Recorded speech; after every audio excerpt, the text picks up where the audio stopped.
The state of South Africa's basic education system remains a matter of great concern, one whose addressing has proved to be a vital point in the campaigning of political parties as we approach elections. The University of Johannesburg and the Kagiso Trust will soon hold their education conversations, an annual platform for education stakeholders and society at large to engage on issues critical to education reform.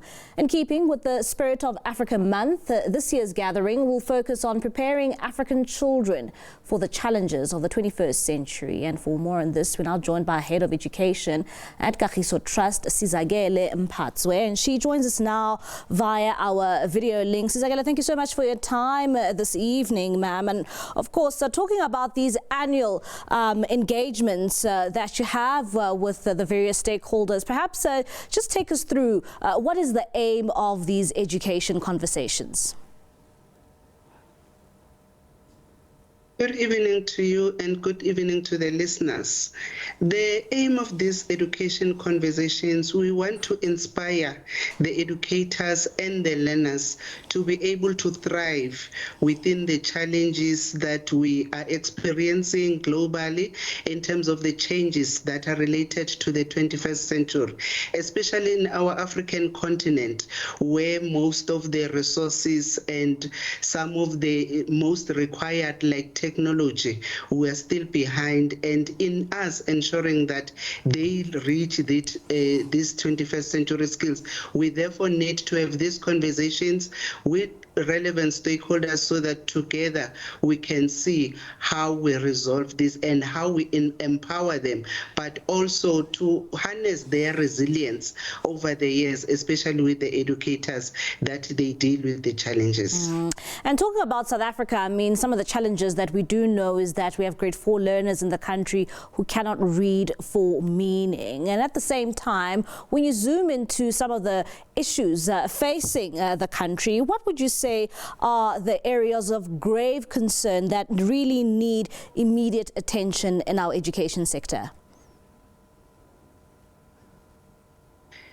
The ones that need immediate attention, it's the very same one that we're talking about, the 21st century skills, where we need our educators to bring in innovation in the classroom so that our learners are inspired to think critically. But we also need the resources to do that. The infrastructure in schools, the current ones that we have, we don't have the required or requisite infrastructure to be able to meet with these challenges. And we also need to ensure that our teachers are equipped and capacitated so that they are at the level of delivering curriculum in the 21st century skills. So we just need to move beyond what we have, the means, but also the solutions and that the teachers will be bringing and the innovations.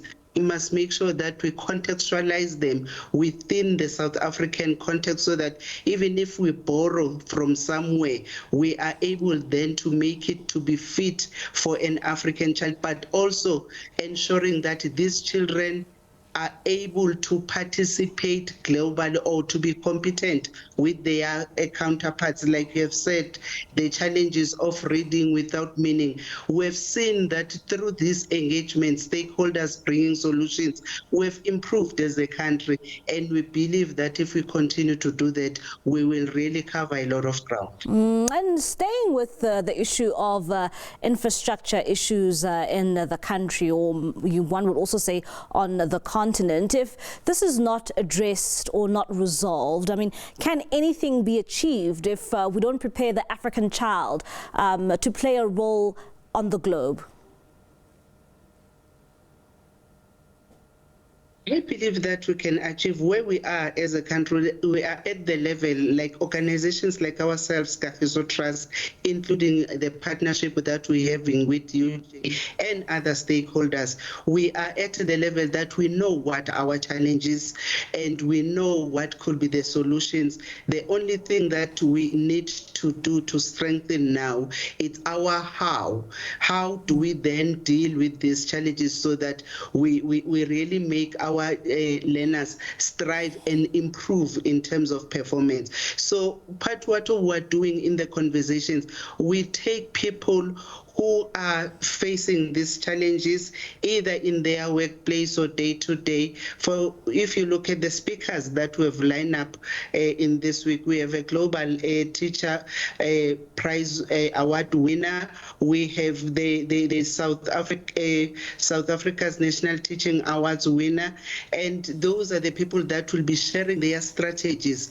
What is it that they've done that have made their learners to succeed, and what skills are they bringing on the table where people can leverage and learn from each other. And talking about what other African countries have done and the skills that they've brought on, maybe looking into, the perspective for South Africa. I mean, what can South Africa learn from other African countries that seems to be working, and it seems as if we are taking a bit of time there to reaching that point?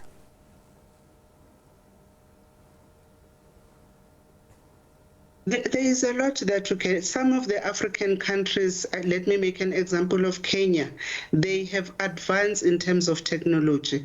So it is for us. It then gives us a lever to leverage on where we can be able to learn and see how they have done things, but also it's important to mentor educators, especially those that have been and the ones that are bringing the new skills or the new technology, so that when they mix the knowledge from the different spaces, they are able to improve the teaching and learning, but also partnering with communities, partnering with business, partnering with other non-governmental organizations in resolving the challenges can go a long way. And what role can society play in terms of supporting teachers, in supporting schools, in supporting children to actually prepare our children, for the 21st century?